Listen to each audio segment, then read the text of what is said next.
الذي خلق السماوات والأرض وجعل الظلمات والنور ثم الذين كفروا بربهم يعدلون وأصلي وأسلم على خير المرسلين محمد بن عبد الله صلى الله عليه وسلم. On s'est arrêté durant le cours précédent quand le prophète sallallahu alayhi wa sallam chercha une issue, c'est-à-dire il chercha d'autres tribus pour qu'ils le soutiennent, pour qu'ils propagent le message d'Allah. Une tribu qui le soutient jusqu'à ce qu'il accomplisse sa mission. Et là, il profita de l'occasion du pèlerinage et pour rencontrer les suzerains de différentes tribus. Rabi'a ibn Abbad ad-Dayli.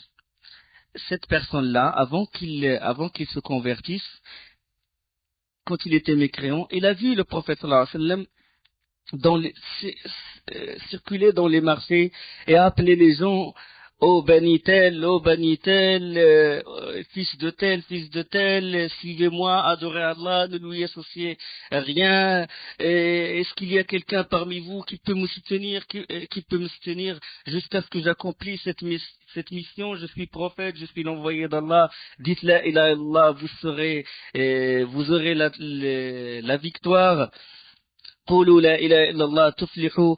Et cette personne, il a vu le prophète sallallahu alayhi wa sallam en train d'appeler les gens, et il a vu derrière lui une personne qu'à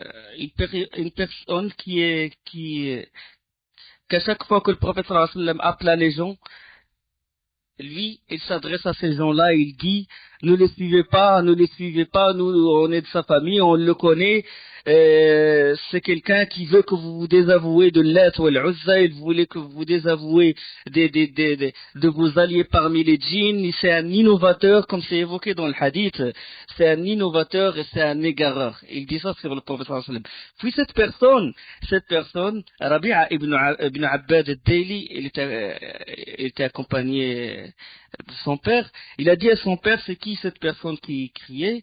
Il lui a dit, celui-là, c'est l'oncle de Mohammed, Abu Lahab. Son travail, il fait ni commerce ni rien que de barrer le chemin d'Allah subhanahu wa ta'ala, rien que de faire, d'éloigner les gens de l'appel du prophète sallallahu alayhi wa sallam, de la prédication du prophète sallallahu alayhi wa sallam. Il ne vend, il n'achète rien, il se contente de suivre le prophète sallallahu alayhi wa sallam. Regardez la mécréance. Puis le prophète sallallahu alayhi wa sallam, il s'est présenté à la tribu de Bani Amir, Bani Sa'sa'a. Ils sont venus eux aussi faire le pèlerinage. Il alla chercher leur suzerain. Leur suzerain, c'est Bayhara ibn Firas al-Amiri. Le prophète sallallahu alayhi wa sallam lui récita quelques versets du Coran. Et celui-ci fut très touché par cette parole. Et puis, il a dit au prophète sallallahu alayhi wa sallam, assis-toi et attends-moi. Et il est allé voir sa tribu et il leur a dit, écoutez, il y a une personne qui prétend être prophète, il m'a dit des paroles, j'ai jamais entendu pareil éloquence, pareil beauté et tout. Et ils lui ont dit, qu'est-ce que tu nous proposes? Il a dit, je vous propose de le suivre parce qu'avec ces paroles-là, il va régner sur tous les Arabes. Ils ont dit, bon, tu es notre suzerain, tu décides comme tu veux. Puis cette personne-là, il est retourné voir le prophète sallallahu alayhi wa sallam, et il lui a dit, d'accord, on te soutient avec les armes, on est derrière toi, à une seule condition. Puis le prophète sallallahu alayhi wa sallam lui a dit, laquelle? Quelle est cette condition? Il a dit, tu me légueras le pouvoir après toi. C'est-à-dire, c'est moi qui serai le successeur. Et le prophète sallallahu alayhi wa sallam, il a dit, cette affaire, appartient à Allah. Cette affaire appartient à Allah, il en héritera qui il veut, et إن هذا الأمر لله يؤتيه من يشاء من عباده والعاقبة للمتقين. Et la suite sera en faveur de ceux qui se prémunissent. Cette affaire, il appartient à Allah. Il en fait hériter qui il veut, et la suite appartient à ceux qui craignent Allah, à ceux qui se prémunissent. Il a dit, oh Mohammed, on expose nos coups aux épées des Arabes. Et après, l'affaire, il appartiendra à autre que nous. Et une fois victorieux, le pouvoir sera légué à d'autres. Est-ce que tu vas me léguer ou tu vas pas me léguer le pouvoir? Et le prophète sallam ne cesse de répéter, Innal amra lillah, cette affaire, elle appartient à Allah. Il en hérite qui il veut parmi ses esclaves. Et la suite appartient à ceux qui se prémunissent. La personne, il a insisté, le prophète sallam toujours, il a répété les mêmes paroles. Et là, la personne, il a refusé d'assister le prophète sallallahu alayhi wa sallam et de le soutenir. Parce que son but, c'était quoi? C'était pas se soumettre devant Allah et son prophète. Son but, c'était quoi? C'est le pouvoir, c'est l'intérêt d'ici-bas.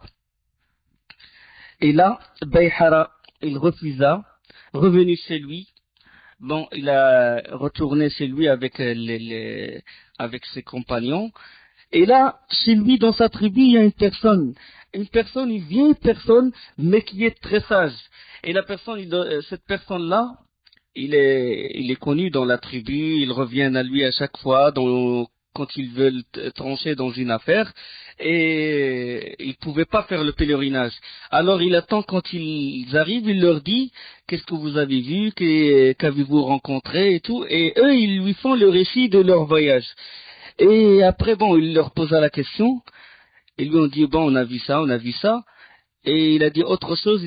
Après, ils se sont rappelés qu'ils ont vu une personne qui s'appelle Mohammed et tout. Il prétend être prophète et tout. Il a dit, pourquoi vous l'avez pas suivi? Pourquoi vous l'avez pas suivi? Malheur sur vous. Pourquoi vous l'avez pas suivi? Est-ce que vous n'êtes pas au courant? Vous n'êtes pas au courant que c'est une époque d'un prophète?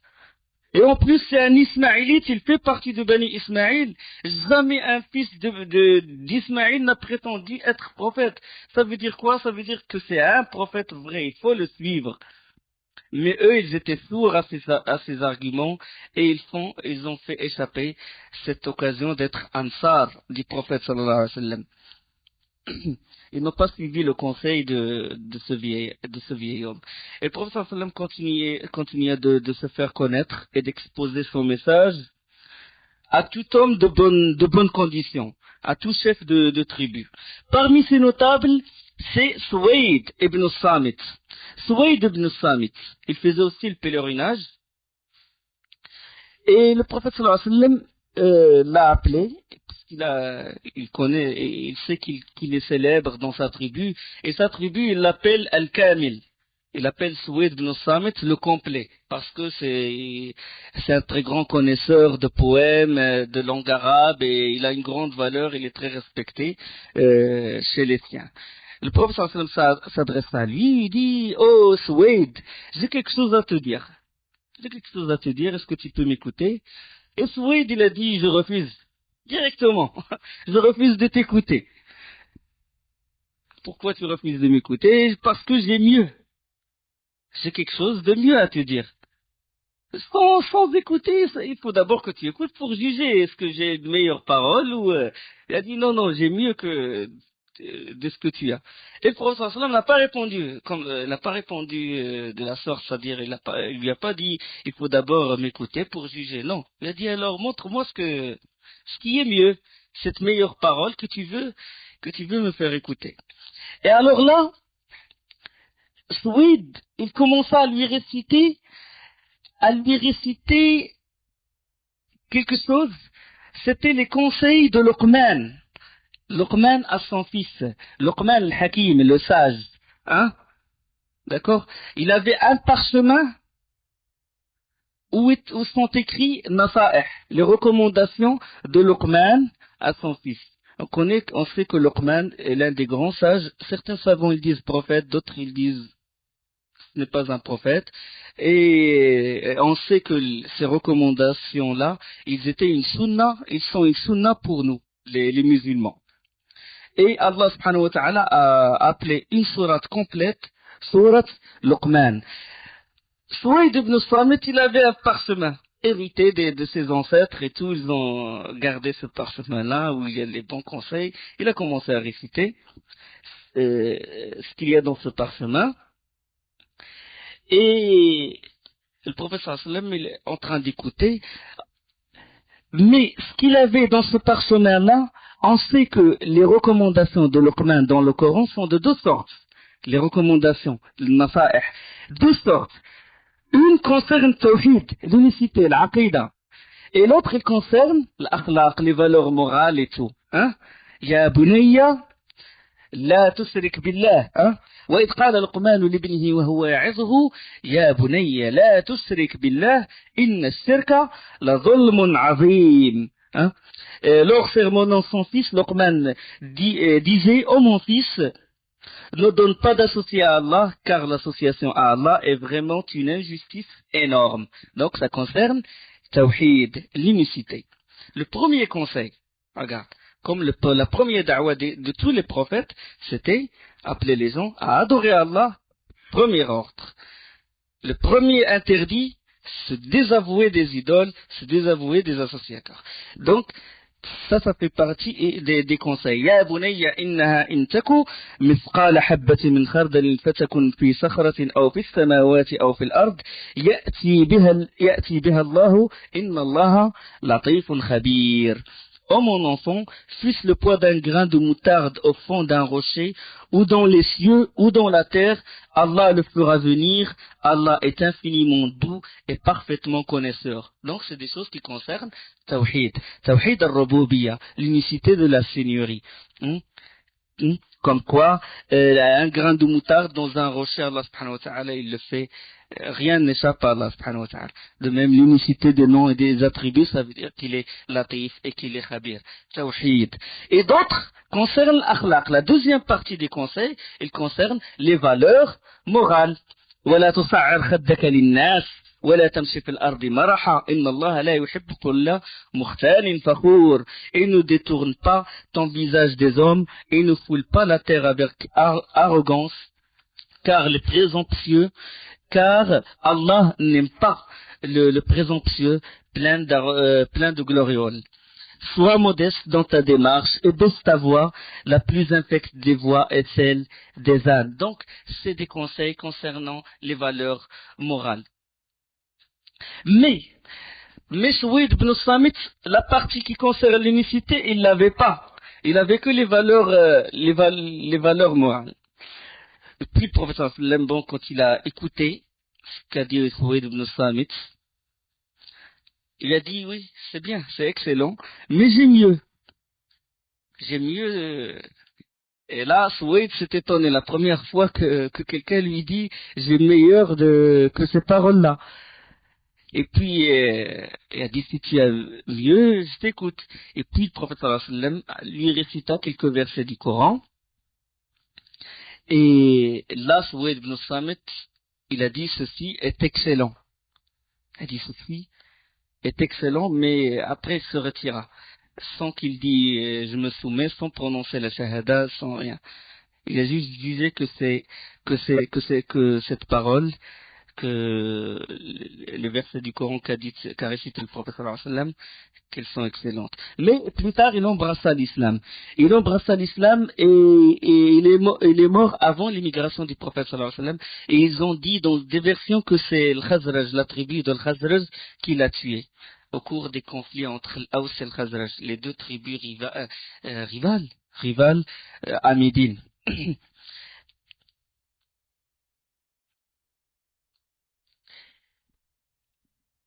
Au cours de ces querelles, effectivement, au cours de ces querelles entre l'Aws et le Khazraj, une tribu de l'Aws, des émissaires qui font partie de cette tribu, sont venus faire le pèlerinage et en même temps chercher le soutien auprès de Quraysh. Ils veulent que les Quraysh les soutiennent contre le Khazraj. Et dans cette tribu, il y avait une personne qui s'appelle Abu al-Haysar, de Bani Abd al-Ashhal. Abu al-Haysar, il était le chef de ce clan-là, le clan de la tribu de Bani Abd al-Ashhal, c'est-à-dire de la grande tribu de l'Aws. Alors pendant qu'ils attendaient une réponse, le professeur sallam vint les trouver, leur dit, êtes-vous disposés à recevoir autre chose, mais meilleure que celle que vous étiez venus chercher? Ils sont venus chercher l'alliance ils veulent que les Quraysh les aident contre le Khazraj. Et le prophète sallam leur a proposé ceci, et puis ils ont dit, quelle est cette proposition? Laquelle? Et le prophète sallam leur a dit que je suis l'envoyé d'Allah, et que je les invite à adorer Allah sans rien lui associer, que Allah il a fait descendre sur moi le Coran, et il leur fit connaître l'islam, etc. Et là, lorsqu'il eut terminé, un jeune homme qui s'appelle Iyas ibn Mu'adh, il s'écria, il a dit, par Allah, voici qui est meilleur que ce qui nous a amenés ici. Il a été touché par ce qu'a dit le prophète sallallahu alayhi wa sallam. Et là, Abu al-Haysar, il a pris un morceau de terre et il l'a jeté au visage de ce jeune homme. Il a dit non, nous on n'est pas venus pour ça. Nous, notre but c'était d'aller voir Quraysh, etc. Notre mission a été faite, ça y est. Et ils ont dit sur Iyas, malgré ça, c'est-à-dire il est resté convaincu par la parole du prophète sallallahu alayhi wa sallam. Et quand ils sont retournés à Médine, celui qui rapporte ce hadith-là, qui est rapporté par l'imam Ahmed, la personne, il s'appelle Mohammed ibn Labid, il a dit qu'il jugeait qu'il est mort musulman parce qu'avant sa mort, il s'arrêtait pas de dire la ilaha illallah, il dit subhanallah, alhamdulillah, il invoque Allah subhanahu wa ta'ala. Parmi les gens qu'a rencontré le prophète sallallahu alayhi wa sallam, et c'est cette rencontre qui a changé la page de l'islam, c'est cette rencontre qui a changé l'histoire. C'est un groupe de la tribu de l'Khazraj, un groupe de Khazrajis. Dans une région, ils ont rencontré le prophète sallallahu alayhi wa sallam dans ce qu'on appelle Al-Aqaba, un endroit de la Mecque. Ils étaient au nombre de 6 ou de 12, suivant les versions. Le prophète sallallahu alayhi wa sallam les appela à adorer Allah, il les convia à l'islam et leur récita quelques extraits du Coran. Et dès qu'ils ont entendu le prophète sallallahu alayhi wa sallam, ils se sont réunis, ils se sont dit, par Allah, c'est le prophète dont vous menacent les Juifs. Les Juifs, ils vous menacent. Médine est composée de 3 parties, 3 grands clans, l'Aws, le Khazraj et les Juifs. Un tiers, 3 des minorités. Et personne n'a réussi à régner parce que si quelqu'un de l'Aws il veut régner, il se dresse contre lui. Les Juifs et les Khazraj se dressent contre lui. Donc, les Juifs, ils avaient une partie. Et on sait qu'il y a 3 clans dans les Juifs, 3 grandes familles, c'est Bani Nadir, Bani Qurayza et Bani Qaynuqa'. Et il y avait beaucoup de rivalités entre l'Aws et le Khazraj. Il y avait des guerres qui ont laissé beaucoup de victimes. La dernière des guerres, c'est la guerre de Bou'ath. Elle a duré à peu près 120 ans. Il y avait toujours une tension entre les 2 clans. Et aussi entre l'Aws et les Juifs, et entre le Khazraj et les Juifs. Et dans les moments de tension et d'acrimonie, l'Aws et le Khazraj, ils entendaient souvent les Juifs s'exclamer, ils disent, les temps, ils sont proches, maintenant où un prophète va venir. Par Allah, nous allons le suivre, et avec lui, nous vous exterminerons, comme ont été exterminés Ad et Eram. Le peuple de Ad et le peuple de Samoud, comment ils ont été. Nous, on va l'aider, on va le soutenir. On va soutenir cet homme, ce prophète qui va venir, et on va l'aider à vous tuer, à vous massacrer. Allah subhanahu wa ta'ala parle de ça plus tard à Médine. Allah, il dit sur eux, à leur propos, dans Surat al-Baqarah, وَلَمَّا جَاءَهُمْ كِتَابٌ مِّنْ عِنْدِ اللَّهِ مُصَدِّقٌ لِمَا مَعَهُمْ وَكَانُوا مِنْ قَبْلُ يَسْتَفْتِحُونَ عَلَى الَّذِينَ كَفَرُوا فَلَمَّا جَاءَهُمْ مَا عَرَفُوا كَفَرُوا بِهِ فَلَعْنَةُ اللَّهِ عَلَى الْكَافِرِينَ. Et quand leur vint d'Allah un livre confirmant celui qu'ils avaient déjà, confirmant la Torah qu'ils avaient déjà, alors qu'auparavant, Ils cherchaient la suprématie sur les mécréants, les juifs sur l'Aws ou le Khazraj, et quand leur vint cela même qu'ils reconnaissaient, ils refusèrent d'y croire, que la malédiction d'Allah soit sur les mécréants. Ils ont dit, bon, c'est le prophète dont nous menacent les juifs, qu'il ne nous devance pas. C'est-à-dire qu'il faut qu'on soit, nous, les premiers à le soutenir, parce que si jamais c'est eux qui le soutiennent, il se peut que cette menace se réalise. Bon, ils crurent en lui, ils ont répondu favorablement, et c'était le premier groupe à avoir embrassé l'islam.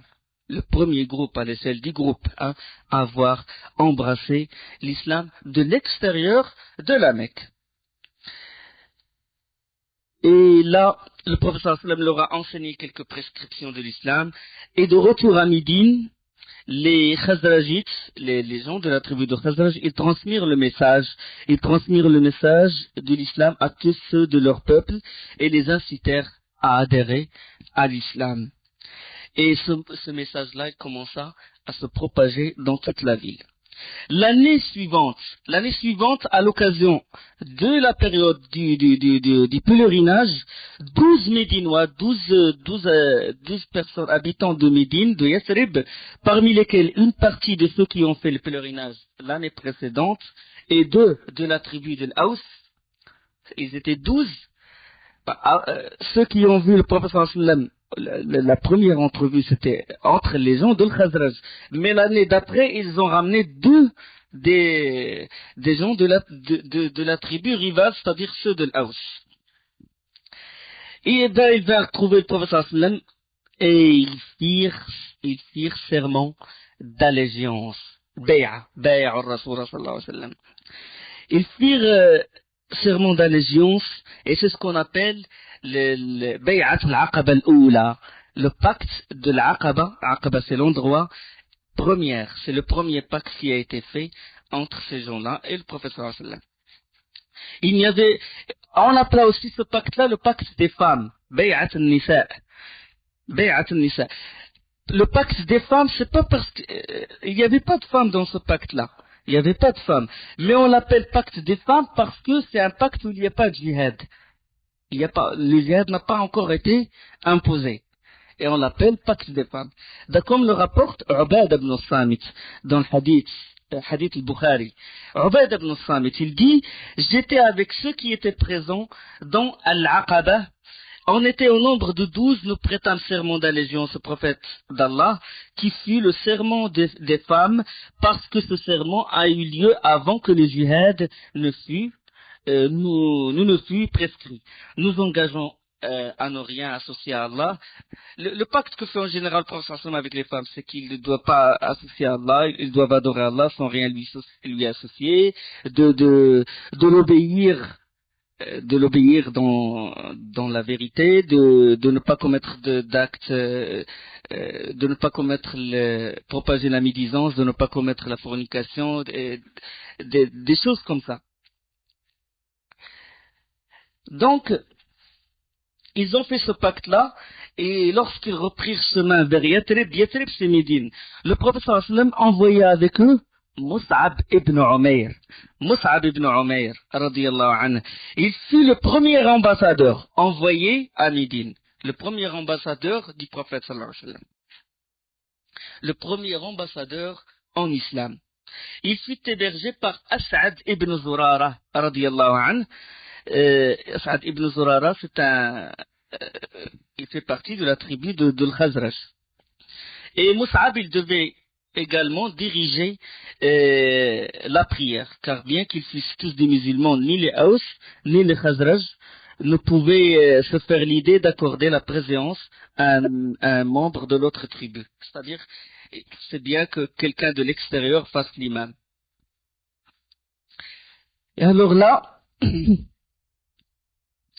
quand les musulmans de Médine commencèrent à affluer chez Mus'ab ibn Umayr, Sa'd ibn Mu'adh et Usayd ibn Hudayr sont deux chefs de Bani al-Ashal, de l'Khazraj. Et ils étaient encore polythéistes, Saad ibn Mu'ad et Usayd ibn Khudayr.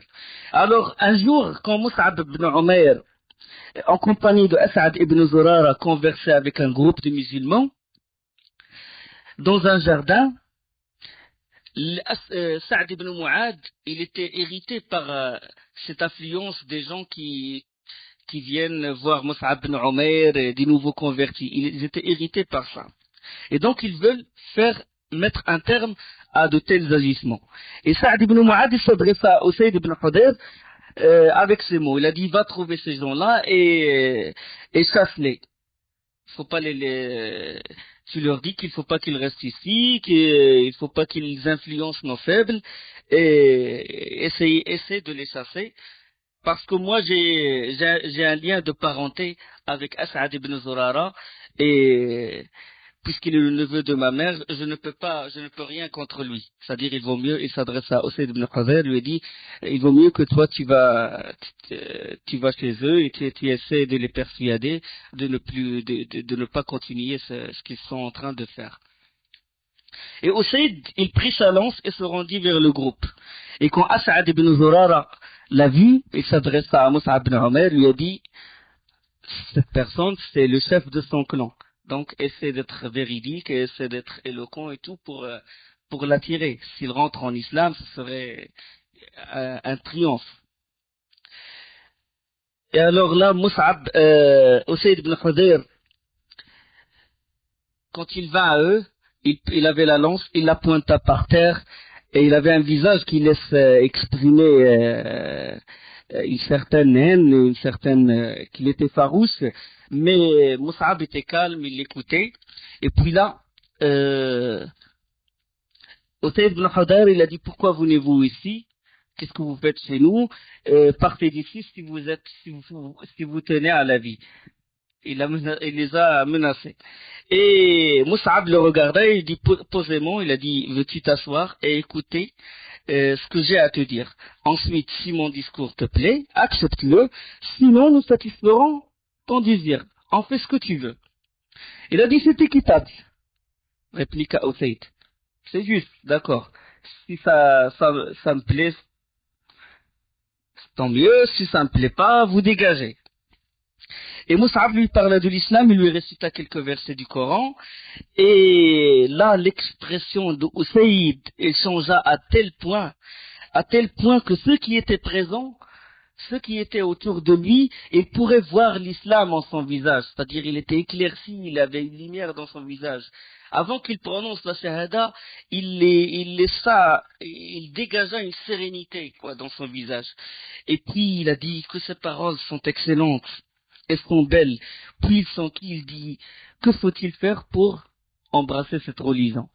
Et lui on dit, bon, tu te laves, tu nettoies tes vêtements, tu prononces l'attestation de vérité, shahada, et puis tu fais 2 rak'at. Et là tu rentres en islam. Bon, après il déclara, il a dit, derrière moi, il y a un homme. Il désigne Saad ibn Mu'ad. Il a dit, si cette personne vous suivait, alors il serait suivi par toute sa tribu. Il a dit, je vais l'appeler et je vais le ramener.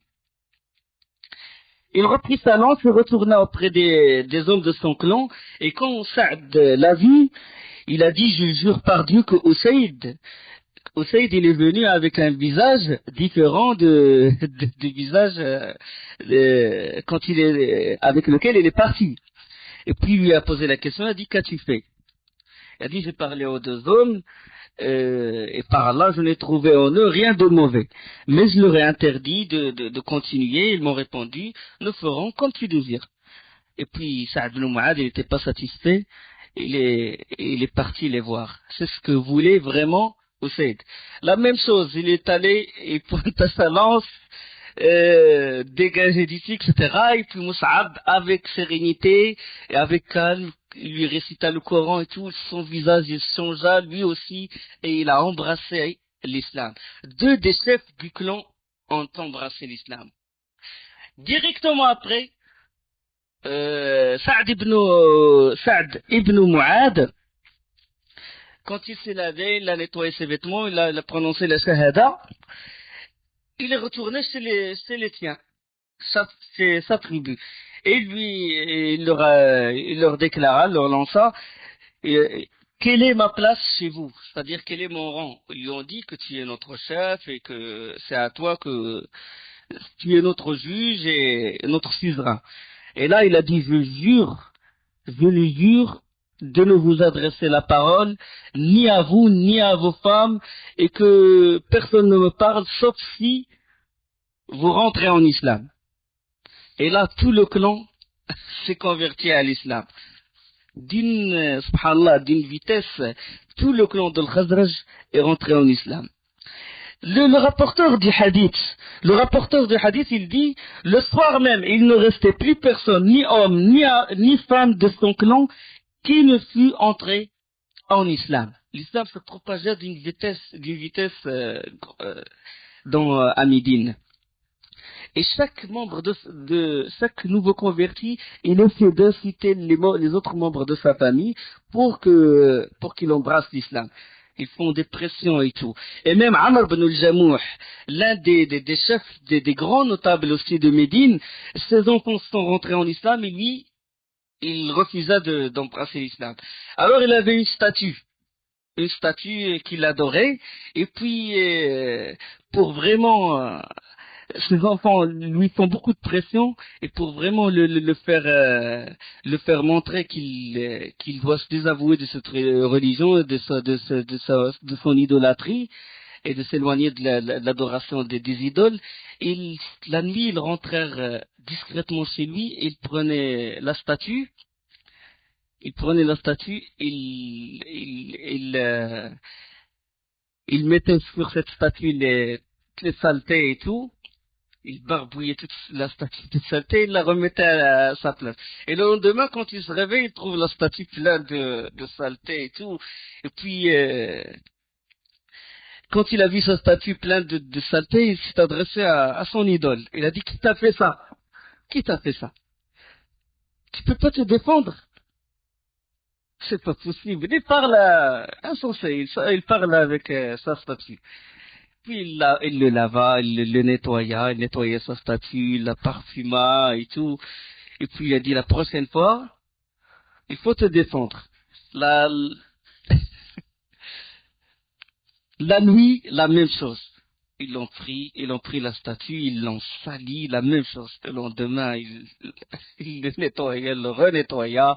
Et puis, qu'est-ce qu'il a fait? Il a dit, bon, il a ramené une épée et puis il l'a mis sur le cou de la statue. Il a dit, si quelqu'un veut te faire une chose pareille, tu le tues. Le lendemain matin, quand ils ont trouvé l'épée collée à la statue, là, ils ont pris la statue, ils l'ont mis dans un trou, dans un puits perdu, où les gens mettent fassent leurs besoins. Et ils ont collé au cou de la statue un chien. Lui, le lendemain, affolé, il cherchait sa statue, il appelait les gens, hôtel, j'ai égaré mon Dieu, quelqu'un a vu mon Dieu, en train de le chercher, puis là, ils lui ont désigné le puits perdu, puis là, il trouva sa statue jetée dans le trou plein de saleté. Puis là, il est revenu à lui-même, il a dit, par Allah, si vraiment tu es un Dieu, on te fera pas de toi une chose pareille. Et il s'est converti à l'islam. Donc, c'est-à-dire, il y avait une vraie propagation de l'islam à Médine. Là, concernant Médine, concernant une autre personne maintenant, c'est l'un des grands chefs de la tribu de Daous. La tribu de Daous, proche de la Mecque. Une grande tribu forte. Et qui s'appelle Tufayl ibn Amr. Tufayl ibn Amr, il est venu faire le pèlerinage. Puis dès qu'il est rentré, les Quraysh, ils sont précipités vers lui. Ils l'ont salué, ils lui ont dit, attention, on a un sorcier, il est dangereux, il faut pas l'écouter, il faut faire tout ton possible pour ne pas l'écouter. Parce que même si tu passes à côté de lui et que tu l'écoutes, tu risques d'être ensorcelé. Et là, il était, il a eu peur. Et lui, il raconte, il dit, ils m'ont tellement fait peur au point que j'ai mis le coton, le korsov, ce qu'on appelle en arabe korsov, le coton dans mes oreilles, j'ai bouché mes oreilles pour ne pas l'écouter. Et quand il a entamé le tawaf, il a vu le professeur sallam réciter le Coran, il le regardait, mais sans vraiment distinguer ce qu'il disait, ce qu'il récitait.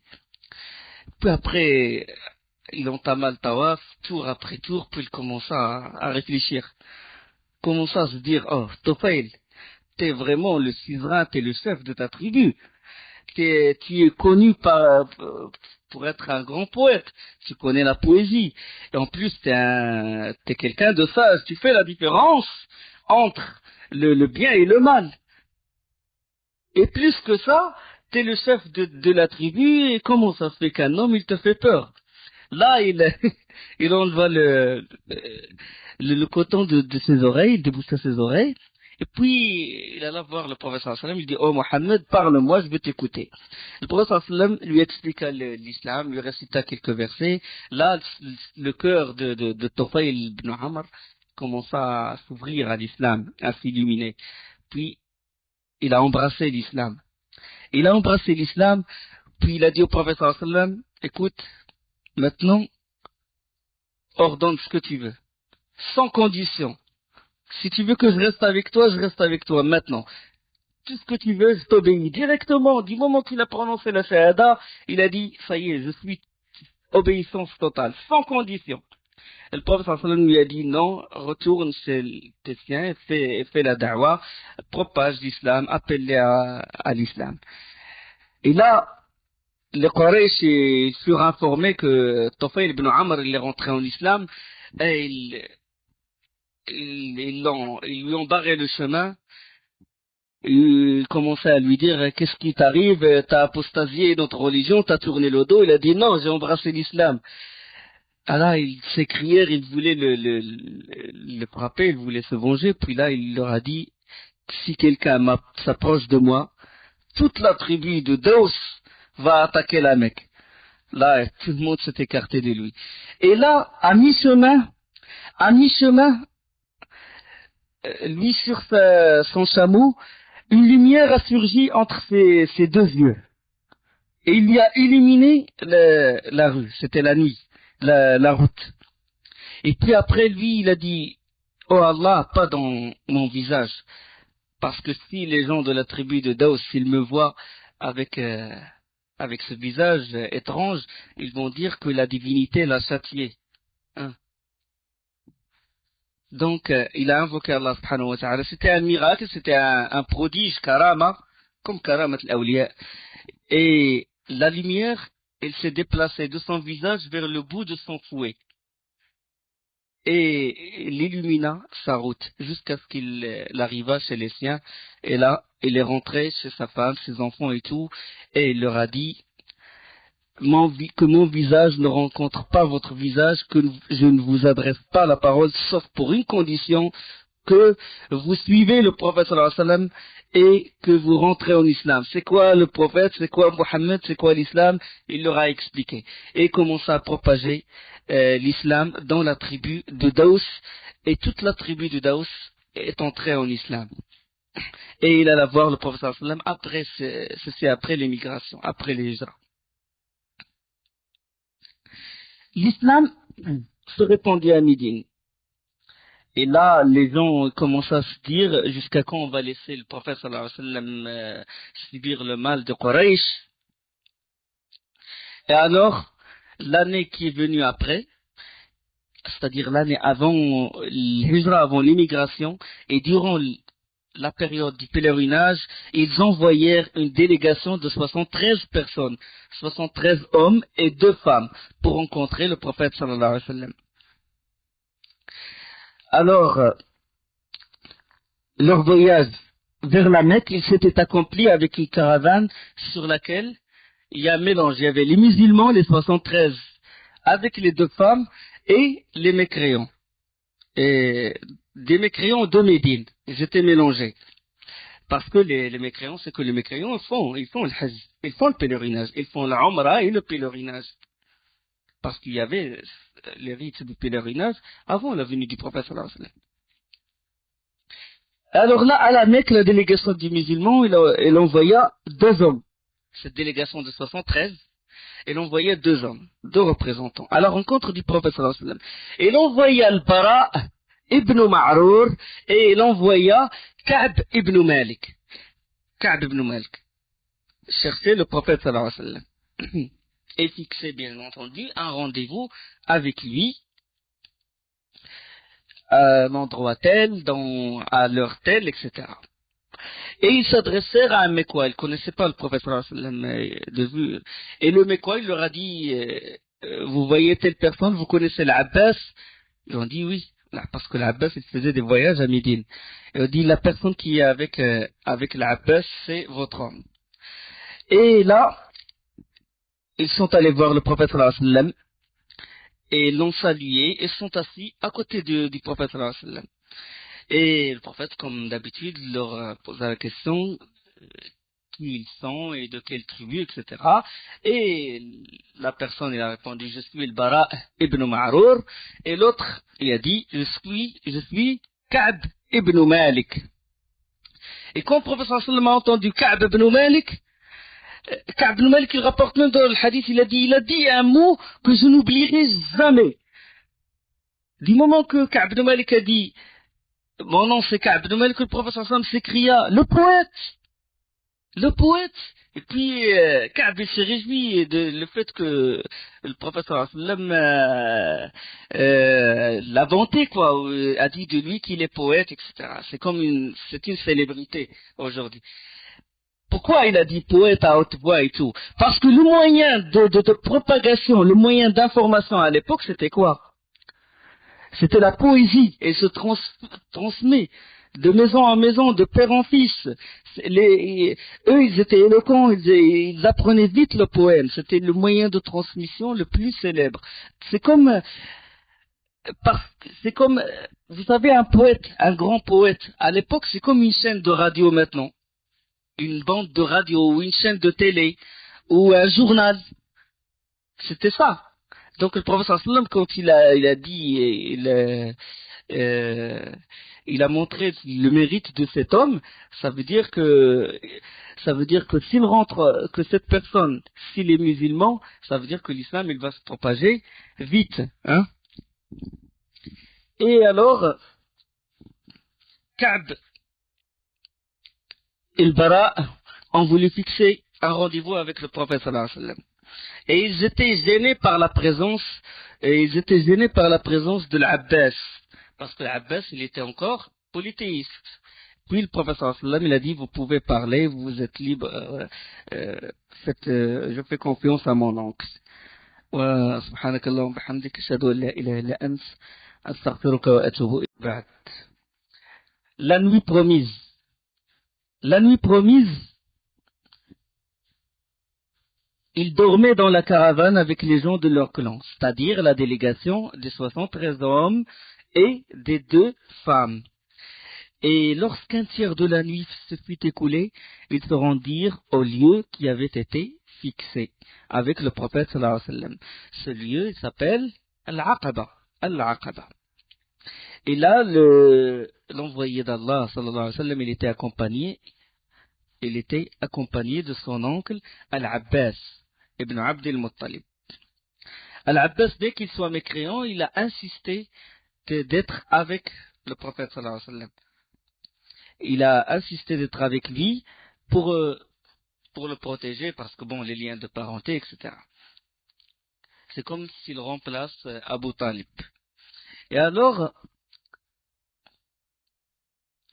c'est puis l'Abbas qui parla le premier. Quand ils se sont réunis, l'Abbas, c'est lui qui s'est adressé à eux le premier. Il a dit, vous savez, dans quelle estime nous tenons Mohammed et nous l'avons protégé contre les siens. Si vous pensez que vous pourriez le trahir et l'abandonner une fois qu'il sera venu à vous, c'est maintenant que vous devez le laisser.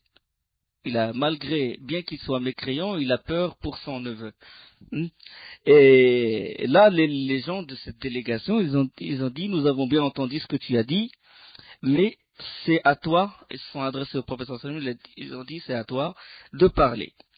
Et le prophète sallallahu alayhi wa sallam les invite à prononcer le shahada, il les invite à ne pas commettre les choses qu'il a déjà évoquées l'année précédente dans le pacte des femmes. C'est-à-dire prononcer, il a trouvé qu'ils sont déjà musulmans. Ils ont dit, nous, on est déjà musulmans, on a déjà prononcé le shahada, de ne pas commettre la fornication. Nous, on est sur ceci, ils ont répondu. Et on dit ça, les choses que tu nous as invités à les accomplir, c'est des choses concernant ton Seigneur. Mais nous, on veut que tu viennes chez nous. On veut que tu viennes chez nous. Alors là, demande des conditions qui te concernent toi. Ce qui concerne ton Seigneur, nous, on est soumis. Maintenant, c'est des choses qui te concernent toi. Et là, le prophète sallam leur a dit, si vous voulez que je vienne chez vous, alors vous me protégez comme vous protégez vos femmes et vos enfants. Si vous voulez que je rentre à Médine, il faut que vous engagez à me protéger.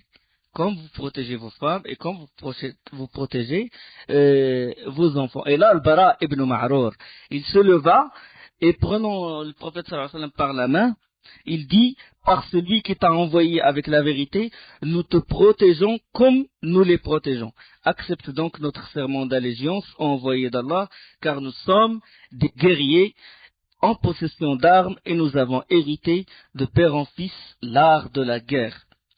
Et là, Abu al-Haytham ibn Tayyihan, un des chefs aussi du clan de l'Aus, lui coupa la parole et il a dit, oh envoyé d'Allah, il existe des liens entre nous et d'autres hommes. Il voulait dire les Juifs. Et ces liens, nous acceptons de les trancher. Si on fait ce pacte avec toi, ça veut dire qu'il y a des liens qui vont se couper avec d'autres hommes. Mais si nous agissons ainsi, et si Allah te fasse triompher, reviendras-tu chez les tiens et nous abandonneras-tu? Si jamais Allah te fait triompher, te fait régner et tout, te donne le pouvoir, est-ce que tu vas nous laisser tomber? Et là, le prophète sallallahu alayhi wa sallam répondit, je suis votre et vous êtes mien. Je suis votre et vous êtes mien.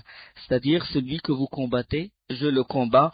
Celui avec qui vous faites la paix, je fais la paix avec lui. Et là, l'Abbas ibn Ubada, l'Ansari, l'Ansar, on sait que l'Ansar, c'est les auxiliaires, ceux qui ont accueilli les immigrés, s'adressa aux gens en ces termes. Il a dit, homme de Khazraj, savez-vous ce que signifie le fait de prêter serment d'allégeance à cet homme? Est-ce que vous mesurez ce poids-là? Est-ce que vous savez bien, ou vous le dites comme ça? Parce que c'est un pacte, et un pacte de guerre. Et eux, ils ont répondu, oui, nous savons. Puis lui, il fit mine de ne pas écouter ce qu'ils ont dit, et il continua, il a dit, vous vous engagez à mener le combat contre tous les hommes, les rouges et les noirs, al-aswad ou al-ahmar ou al-aswad. Si donc vous pensez que vous serez obligés à l'abandonner lorsque vous souffrirez d'être dépouillés de vos biens, et lorsque certains de vos notables seront tués, abandonnez-le maintenant. Si vous savez que vous allez, qu'après, qu'il y aurait des dégâts, que vous allez trouver vos notables tués, que vos biens dépouillés, et vous risquez de l'abandonner, alors abandonnez-le maintenant. Parce que la chose, elle est grave. Ou on est des hommes ou on n'est pas des hommes. Il a dit, car si vous deviez l'abandonner par la suite, vous serez couvert de honte dans ce monde et dans l'au-delà. Vous voyez la gravité des choses. Parce que s'ils le laissent tomber maintenant, ça veut dire ici-bas, ils seront couverts de honte, maudits, et dans l'au-delà, ils n'auront aucune valeur parce que c'est un pacte avec un envoyé d'Allah. Hein? C'est pas pour les persuader à se retirer, mais pour vraiment leur montrer la valeur de la chose, la valeur du poids qu'ils se sont mis entre les épaules, ou sur les épaules.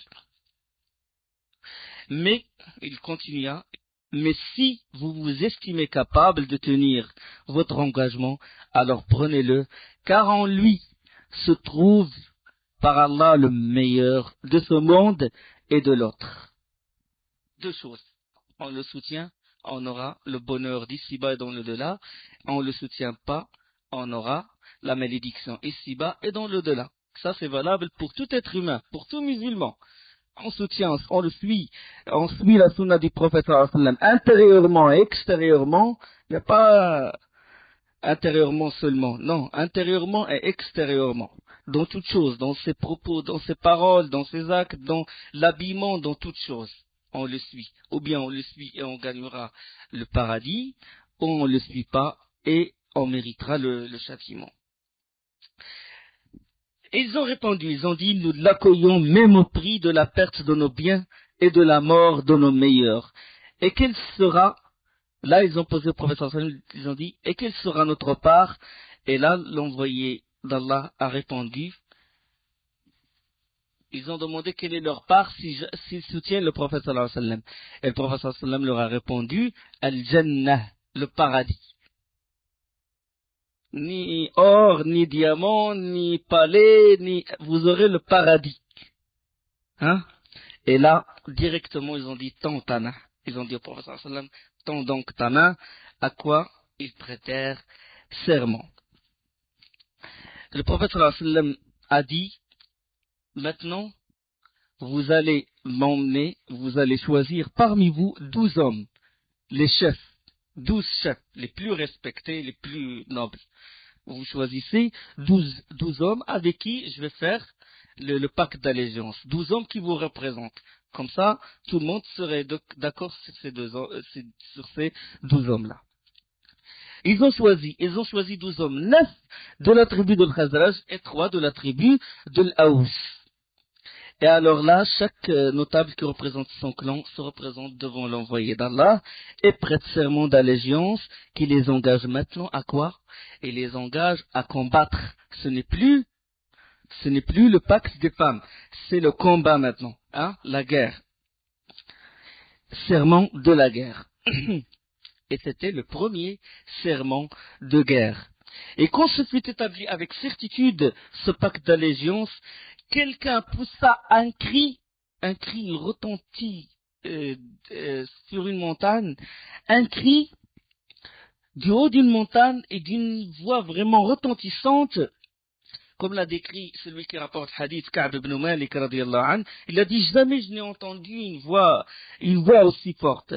Et cette voix, c'est quelqu'un qui s'écria, ô vous qui dormiez tranquillement sous vos tentes, savez-vous que Mudammam, ils disent parce que les kuffars, ils disent sur Muhammad Mudammam, parce que Muhammad, il vient de l'hamd, le louer, hein, ça vient de la louange.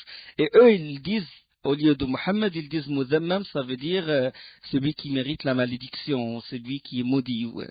Ils changent même le nom, ils n'osent pas, ou le blâmer. Il a dit, ô vous qui dormiez tranquillement sous vos tentes, savez-vous que Mudammam et les hérétiques se sont réunis pour vous faire la guerre? Une voix, il a retenti, comme ça. Et là, Al-Abbas ibn Ubada,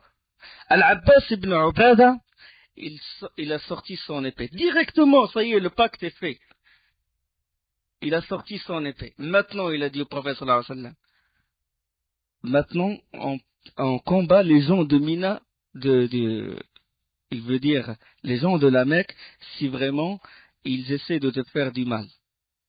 Directement, il s'est engagé. Ça y est, directement après le pacte, il s'est engagé à combattre. Et puis là, le professeur sallam, il a dit, nous n'avons pas encore l'ordre du combat. Il n'y a pas encore l'ordre de faire le djihad. Parce que le djihad a été prescrit à Médine, après l'immigration. Et il leur a dit, retournez à vos montures. Ça y est, le pacte est fait avec les 12 représentants. Et les Quraysh, ils ont entendu ce cri qui a retenti. Un cri d'alarme. Et qu'est-ce qu'ils ont fait? Ils eurent vent de ce pacte. Quand ils ont entendu, ils ont eu des doutes. Qu'est-ce qui se passe? Des gens qui se dressent contre nous, des gens qui se réunissent et tout. Et ils commencèrent alors les investigations et les vérifications. Travail. leur service, il engageait leurs indicateurs et tout ce qui s'ensuit pour ramener les informations. Et alors leur vérification, ils les menèrent vers les pèlerins de Yathrib, parce que le pèlerinage, il y a différentes tribus. Et c'était, la majorité des gens, ils disent que c'est les pèlerins de Yathrib qui ont fait un pacte avec Mohammed, sallallahu alayhi wa sallam. Ils allèrent les trouver dans leur caravane et s'écrièrent: Ô peuple de Khazraj, nous avons été informés que vous êtes venus sortir Mohammed derrière notre dos et faire serment avec lui pour nous faire la guerre. Ils se sont adressés aux gens de... Et là, les mécréants de Yathrib, puisqu'ils étaient mélangés. Ils avaient les 73 avec les deux femmes, et il y avait d'autres koufars de Yathrib. Et les mécréants se sont levés, jurés par l'être, nous on n'a rien vu, on n'a pas vu Mohammed, on n'a rien fait et tout. Et les autres, ils sont de le coup, les compagnons du prophète, radiallahu anhum, du prophète sallallahu alayhi wa sallam, ils étaient derrière, ils se regardaient. Et ils ont poussé les koufars devant eux, et les autres en train de jurer et tout, pour... Ils les ont protégés sans le savoir. Et là, la période du pèlerinage, il prit fin. Et les pèlerins commencèrent à quitter la Mecque. Et Quraysh continuait ses investigations. Il continuait ses investigations et tous les témoignages, ils convergèrent vers où? Vers les pèlerins de Yathrib. Surtout que cette nuit-là, la nuit du serment,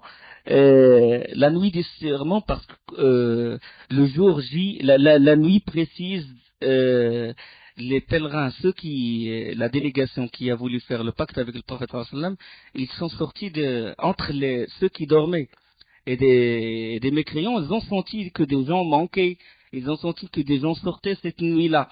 Et là, Quraysh, il entama les poursuites des auteurs, mais certains pèlerins de Yathrib ont déjà gagné la route, ont déjà quitté la Mecque, et seul Sa'd ibn Ubada est tombé entre leurs mains. Il était accompagné par Al-Mundhir ibn Amr. Al-Mundhir, il s'est échappé, mais Sa'd ibn Ubada, radiyallahu anhu, il n'a pas pu s'échapper, il a été ligoté et frappé. Frappé, traîné par les cheveux, il avait de longs cheveux, ils l'ont traîné par les cheveux jusqu'à la rentrée de la Mecque. Des coups partout, et lui, il n'a pas voulu avouer. Est-ce que tu as fait allégeance? Est-ce que tu as fait ce pacte? Est-ce que vous avez fait quelque chose? Vous avez déclaré la guerre? Et tout, lui, il n'a pas répondu. Et il résistait à ces coups-là.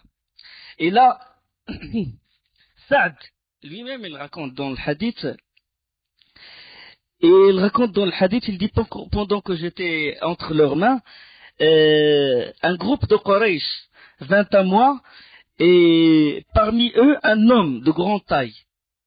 Lui, il raconte la version de ce qui lui est arrivé. Il était un homme de grande taille, blanc, épous, et il inspire la confiance. Et puis, Sa'd ibn Ubada, il regardait les gens, mais ses yeux se fixaient vers cet homme-là. Il a dit, s'il y a du bien, c'est dans cet homme-là. Et puis, il l'appela pour l'aider. Et l'homme s'approcha de lui, et il lui donna un coup.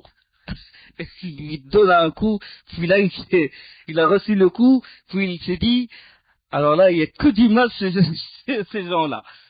Et le pauvre, il est resté sous les coups, victime de ces gens-là, jusqu'à ce qu'une personne vint à lui et lui dit, est-ce qu'il y a quelqu'un qui peut te protéger? Tu connais des gens de la Mecque qui peuvent te protéger? Il a dit, oui, je connais. C'est Jubair ibn Mut'im. Je connais Jubair ibn Mut'im et le Harith ibn Harb. J'accueillais leurs commerçants et je les accueillais avec hospitalité quand ils viennent à Médine et tout. Et puis la personne, il fait demi-tour, il s'écria, oh Jubair ibn Mut'am, oh le Harith ibn Harb. Il y a quelqu'un qui reçoit du coup qui vous appelle par vos noms. Ils ont dit, c'est qui? Il a dit, c'est Sa'd ibn Ubada. Ah, ils ont dit, il a raison, oui, ils sont accourus vers lui et ils sont parvenus à le dégager de Quraysh. Alors là, ils ont accordé comme on appelle, al-jiwar, la protection, c'est-à-dire ils sont engagés à le protéger contre les autres kuffars de Quraysh. Alors Saad retourna à Médine. Et l'islam se propagea, comme on a dit, avec une grande vitesse dans la ville. Et là, Mus'ab ibn Umayr envoya une lettre au prophète sallallahu alayhi wa sallam, lui disant: sois le bienvenu, car par Allah, il n'y a pas de maison où il n'y a pas d'adhérents à l'islam.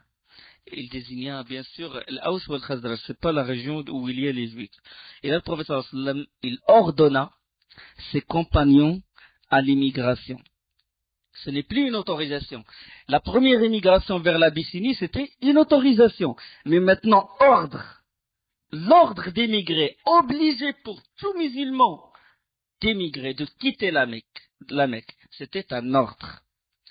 Et le premier Qurayshi d'avoir émigré fut Abu Salama.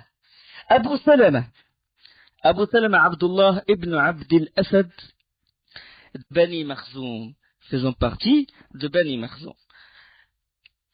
Bien sûr que le prophète sallam, dans un hadith authentique, il a vu la terre où il va émigrer. Il a vu un endroit et il a vu des palmiers. Puis il s'est dit que c'est soit Al-Yamama, soit Hajar. Al-Yamama dans la péninsule arabique, Hajar dans le Bahreïn.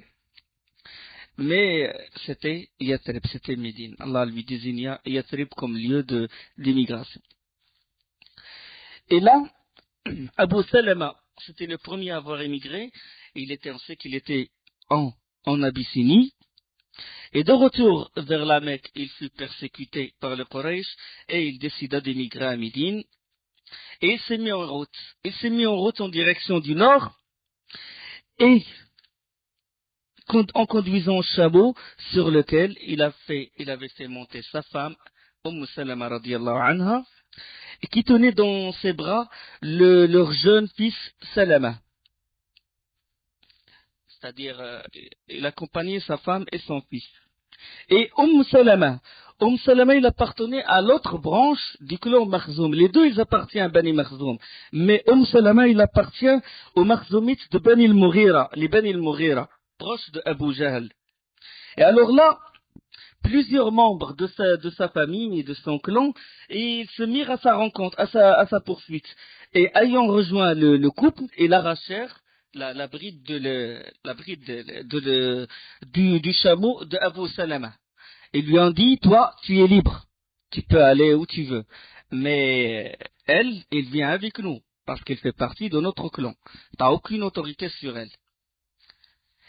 Et ils l'ont laissé, le pauvre, s'en aller tout seul, et ils ont pris le chameau, la femme et l'enfant. Et ils les conduisirent chez eux. Là, l'autre branche de Abu Salama maintenant, c'est les Makhzoumites, l'autre branche de Makhzoum, ils eut connaissance de l'incident. Ils ont dit: regarde, il sépare la femme de Abu Salama qui fait partie du nôtre, et ils sont allés voir Salama. Et ils ont dit: puisque vous avez chassé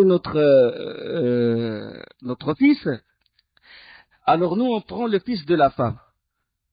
Et ils s'arrachèrent l'enfant. Jusqu'à lui arracher son bras, le pauvre. Et ils ont pris l'enfant. L'une des branches de Bani Makhzoum garda l'enfant, l'autre elle garda Salama, et Abu Salama et s'est retrouvé loin et en direction de Médine. Les trois membres séparés. Regardez l'épreuve qu'a subi Abu Salama et Salama radiyallahu anhu. Il a passé presque une année séparé de son mari et de son fils. Une année durant laquelle elle sortait dans une vallée de la Mecque et pleurait jusqu'au soir.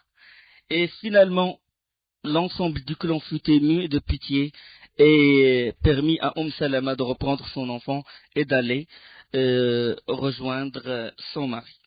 Alors là, elle partit seule. Elle entama le voyage seule avec son fils. Et là, il rencontra un homme de Bani Abdiddar, de Quraysh, Othman ibn Talha. Et il était pas musulman. Il était mécréant. Il lui a dit, où vas-tu, fille d'Abu Umayya? Et il lui dit, à Médine, rejoindre mon mari.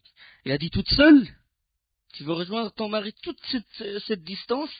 Tu vas la faire toute seule avec ton fils, avec un bébé? Il a dit oui, toute seule, car je n'ai qu'Allah et mon fils que voici. Il a dit, par Dieu, on ne peut t'abandonner ainsi. Et il insista pour l'escorter jusqu'à la fin du voyage, jusqu'au village où se trouve son mari. Et là, quand il a retrouvé son mari, lui, il a fait demi-tour et il a retourné chez lui. Et Salama radiallahu anha, il a témoigné il a dit, je n'ai jamais vu accompagneur plus noble que Uthman ibn Talha, bien qu'il soit mécréant à l'époque, parce qu'il s'est converti à l'islam au cours du pacte de l'Hudaybiyah, pacte de la réconciliation. Émigra également Amir ibn Rabi'a et sa femme Leila, bintu Abi Hatma, et également Abdullah ibn Jahsh avec sa famille et son frère aveugle Abu Ahmed. Ils ont émigré secrètement de peur d'être arrêtés par les Quraysh. Tous, en majorité, ils sont partis secrètement. Sauf Omar ibn Khattab. Omar, il a préparé sa monture, il a préparé toutes ses affaires devant tout le monde. Et avant de s'en aller, il entama le tawaf. Et quand, à chaque tour, il rencontre un groupe de Quraysh, il leur dit, celui que sa mère veut le perdre et qui veut laisser ses enfants orphelins, qu'il me rejoint derrière cette vallée. Le seul qui a fait qui a émigré publiquement. Izzat l'Islam, fierté de l'Islam. Radiyallahu anhu. Abu Bakr radiallahu anhu, il demanda au prophète sallallahu alayhi wa sallam la permission d'immigrer. Et puis le prophète lui a dit, ne t'impatiente pas, lui disait le prophète, il se peut qu'Allah t'accorde un compagnon. Et le prophète sallallahu alayhi wa sallam fut ordonné d'immigrer et Allah lui révéla, wa qur rabbi adkhilni mudkhala sidq wa akhrijni mukhraja sidq waj'al li min ladunka sultanan nasira. C'est un hadith d'Abdullah ibn Abbas. Dis Seigneur, fais-moi entrer une entrée de vérité, sortir de vérité, munis-moi de ta part d'un pouvoir au secours décisif. Le flot des immigrants est continué à s'écouler et quelques-unes des plus grandes maisons de la Mecque commençaient à être vidées de ses occupants. Là, beaucoup de grandes maisons commençaient à être vidées de leurs occupants. Et alors là, les Quraysh commencèrent à redouter le danger. Là, c'est un danger croissant parce que les gens, ils quittaient de plus en plus la Mecque pour gagner Médine et pour avoir des alliés médinois, les Ansar. C'est-à-dire ils risquent de former un centre de guerre là-bas où ils peuvent se préparer et attaquer la Mecque. Le danger, il était vraiment, il est ressenti par plusieurs des notables de Quraysh. Et là, la tête du kufr, la tête de la mécréance, Abu Jahl. Abu Jahl a réagi. Il a réuni les notables de la Mecque dans la maison de Nadwa et il a exigé qu'on ne convoque personne de Bani Hashim, personne de Bani Abd al-Muttalib, personne de Bani Abdi Manaf. Personne de ces gens-là. Il faut les écarter parce que la situation est grave. Et ni ceux qui ont certaines sympathies avec les Bani Abdi Manaf, les Bani Hashim, les Bani Abd al-Muttalib. De même, des gens de Médine qui ont des liens avec ceux de la Mecque, avec les Bani Abdi Manaf, même ceux de Médine, ils ne doivent pas assister à ce conseil-là. Une réunion secrète, une réunion en catastrophe. Et effectivement, les têtes de mécréants se sont rassemblées dans la maison de Qusay ibn Kilab, c'est-à-dire la maison de Nadwa. Et alors, pendant qu'ils étaient ainsi, un vieillard portant les vêtements de la région de Najd, euh, le prophète sallallahu alayhi wa sallam, plus tard, il a dit que c'était Shaitan, Iblis, Satan. Il est venu, et il est venu avec l'apparence d'un humain, avec des vêtements des gens de Najd, et il frappa à la porte. Il frappa à la porte, puis on lui ouvrit la porte, puis il leur dit: je suis un prière de Najd, j'ai appris l'objet de votre réunion et je suis venu écouter. Et vous n'aurez pas à regretter mon avis et mon conseil. Alors il prit place parmi eux, et alors différentes suggestions furent formulées. Qu'on l'emprisonne dans une maison. Puis là, il réagit, il dit non. Si vous l'emprisonnez, ses compagnons, ils risquent de venir, ils déclarent la guerre contre vous, etc. Puis là, une autre personne, il a dit on le chasse dans un exil, on le chasse loin de la péninsule pour qu'il ne puisse plus revenir. Ils ont dit non, ce n'est pas une bonne idée. Et alors là, Abu Jahl a dit j'ai une idée efficace. Il a dit chaque clan devrait désigner un homme jeune et fort, digne de confiance et pourvu d'appui solide. On remettra à chacun d'eux une épée tranchante et à un moment convenu, tous les hommes ainsi désignés fondent ensemble sur Mohammed. Chacun, lui, porte un coup mortel. Pourquoi? Pour que son sang puisse se disperser entre les clans. Là, qui l'a tué? Toutes les tribus, tous les clans l'ont tué. Donc, les Bani al-Muttalib, ils peuvent rien faire contre toutes les tribus. Donc, qu'est-ce qu'ils vont faire? Ils vont accepter le prix du sang. Et là, le vieillard, il a dit, bonne idée. Une idée qui a été dite par Abu Jahl. Même Shaitan, il n'a pas pu avoir cette idée-là. Même Shaitan. Et alors,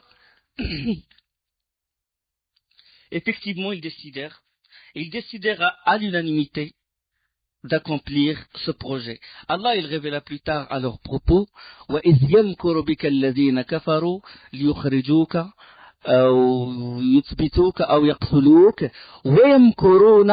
ويمكر الله والله خير الماكرين. Et lors les dénégateurs usent contre toi des stratagèmes pour t'arrêter, te tuer ou te bannir, leur stratagème, mais Allah use des siens, et Allah est le plus fort de tous en stratagème. Surat 8, verset 30. وإذ يمكر بك الذين كفروا ليثبتوك أو يقتلوك أو يخرجوك ويمكر الله والله خير الماكرين. Le makr, c'est un attribut d'Allah, usé en stratagème. Mais sifa muqayyada, c'est-à-dire qu'Allah, il n'use de stratagème que s'il est mécréant, il use de stratagème. On ne dit pas qu'Allah, il use de stratagème absolument comme ça. Là, Allah makir. On ne dit jamais Allah, il est makir.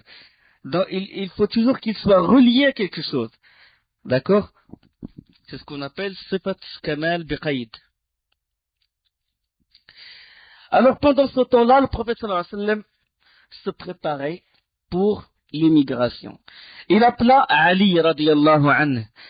Ali, pour le soutenir dans ce grand départ.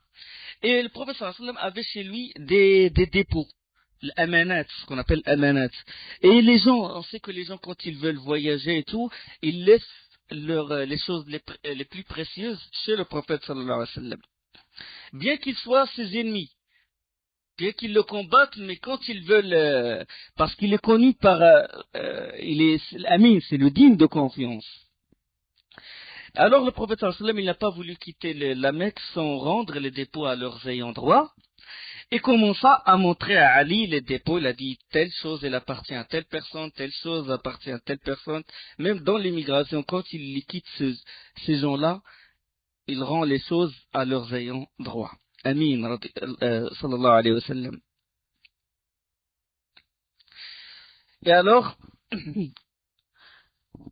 les gens alors désignés les jeunes gens qui ont été désignés pour tuer le prophète sallallahu alayhi wa sallam avaient convenu de se trouver devant la porte de sa maison, la porte d'entrée.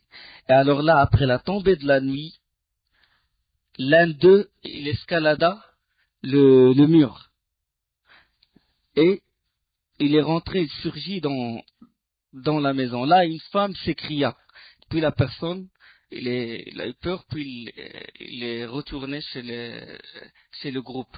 Puis là, ils ont dit attention, on n'escalade pas le mur, parce que si les Arabes entendent que nous escaladons le mur et qu'on s'engouffre chez les femmes comme ça va être la honte, hein, à tout jamais. Donc il vaut mieux qu'on l'attende près de la porte. C'est comme ils avaient des valeurs. C'est comme violer l'intimité des femmes, le fait de s'engouffrer comme ça et escalader les murs. Et le prophète sallallahu alayhi wa sallam et Ali radiallahu anhu, ils se rendirent compte que le groupe de jeunes, il les attendait près de la porte. Et alors là, le prophète sallallahu alayhi wa sallam saisit son manteau, avec lequel il avait l'habitude de dormir, et il le donna à Ali radiallahu anhu, en lui disant, tu vas dormir sur mon lit et t'envelopper dans ce manteau, dors dedans et ils ne te feront aucun mal. Le prophète sallallahu alayhi wa sallam ordonna à Ali de dormir sur le lit. Et le prophète sallallahu alayhi wa sallam ouvrit la porte. Ali radiallahu anhu, il a obéi directement, bien que la situation était grave, parce que s'il rentre, il trouve à la place du prophète sallallahu alayhi wa sallam, il trouve Ali, alors avec la rage, il risque de tuer Ali, mais obéissance totale de Ali radiallahu anhu. Alors le prophète sallallahu alayhi wa sallam, il ouvrit la porte et passa au milieu d'eux sans qu'ils peuvent le voir. Il passa au milieu d'eux, comme ça.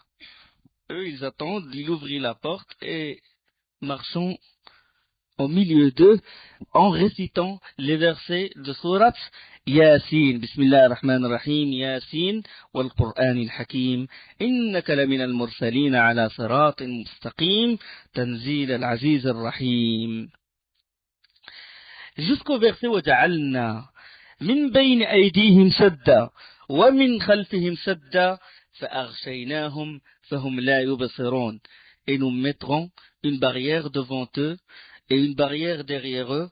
Nous les couvrirons d'un voile et voilà qu'ils ne pourront rien voir. Dans Surat Yasin. Et le prophète sallallahu alayhi wa sallam, non seulement il faisait ça, il récitait, mais en même temps il prend des morceaux de terre, de sable, il les mettait à leur tête, sur leur tête, comme ça. Chacun sur sa tête, et il passa inaperçu. Wa subhanakallahumma bihamdik, shadu la ilaha illa ant, astaghfiruka wa atubu ilayk.